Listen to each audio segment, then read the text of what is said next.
চলছে ৭৮তম কান চলচ্চিত্র উৎসব। বড় তারকাদের উপস্থিতি, সিনেমার প্রিমিয়ার সব মিলিয়ে জমজমাট হয়ে উঠেছে এবারের আসর। কানের পঞ্চম দিনেও লাল গালিচায় তারকারা হাজির ছিলেন নানা রকম সাজে।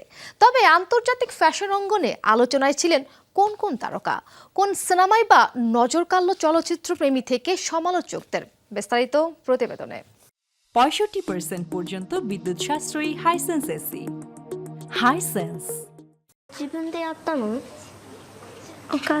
কান উৎসবের পঞ্চম দিনের পর্দা ওঠে শনিবার মধ্যরাতে ফরাসি সিনেমার ইংরেজি সংস্করণ নো ওয়ান উইল নো সিনেমার প্রদর্শনীর মাধ্যমে। পালেদে ফেস্টিভ্যাল ভবনে হাজির হন সিনেমার নির্মাতা ভিনসেন্ট মেল কার্দোনা ও দুই কলাকুশলী পিও মার্মেই ও লুসি ঝাং। তবে এদিন কান উৎসবে আলো ছড়ান হলিউড তারকা জেনিফার লরেন্স। দ্বিতীয় সন্তান জন্মের পর প্রথমবার ক্যামেরার সামনে দাঁড়ালেন তিনি। ১৭ মে উৎসবে ডাই মাই লাভ সিনেমার প্রিমিয়ারে যোগ দেন জেনিফার। ৩৫ বছর বয়সী এই অভিনেত্রী সাদা রঙের একটি গাউন পরে রেড কার্পেটে এসেছিলেন, যা সকলের নজর কাড়ে। ডাই মাই লাভ মূলত এক নারীর গল্প, যিনি ভালোবাসা ও উন্মাদনার মধ্যে ডুবে যান। সিনেমায় লরেন্সের স্বামীর চরিত্রে অভিনয় করেছেন রবার্ট প্যাটিনসন।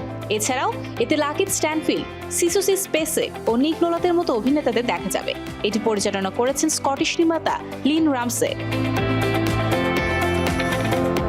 এদিকে শনিবার জাপানের চিয়ে হায়াকাওয়া পরিচালিত রেনোয়া ও আমেরিকার নির্মাতা রিচার্ড লিঙ্কলেটার পরিচালিত নিউ ওয়েভের ওয়ার্ল্ড প্রিমিয়ার হয় গ্র্যান্ড থিয়েটার লুমিয়েরে।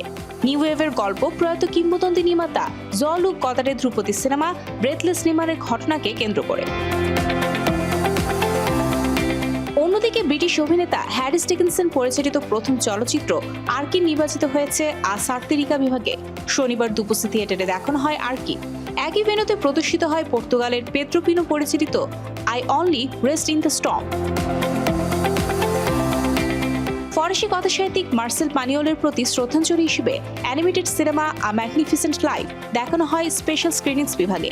এদিন সাগর পাড়ে খোলা আকাশের নিচে সিনেমা দু লা প্লাস বিভাগে রাতে প্রদর্শিত হয় আরেকটি প্রামাণ্যচিত্র the legend of the Palme d'Or continues, যেখানে নিজেদের অভিজ্ঞতা ও অনুভূতি জানিয়েছেন Ken Loach, Bong Joon Ho, Ruben অসল্যান্ডের মতো স্বর্ণপামজয়ী পরিচালকরা। সব মিলিয়ে ফ্রান্সের দক্ষিণে সাগর পাড়ের শহর কান পঞ্চম দিনেও ছিল জমজমাট। Mario Sen, showbiz tonight.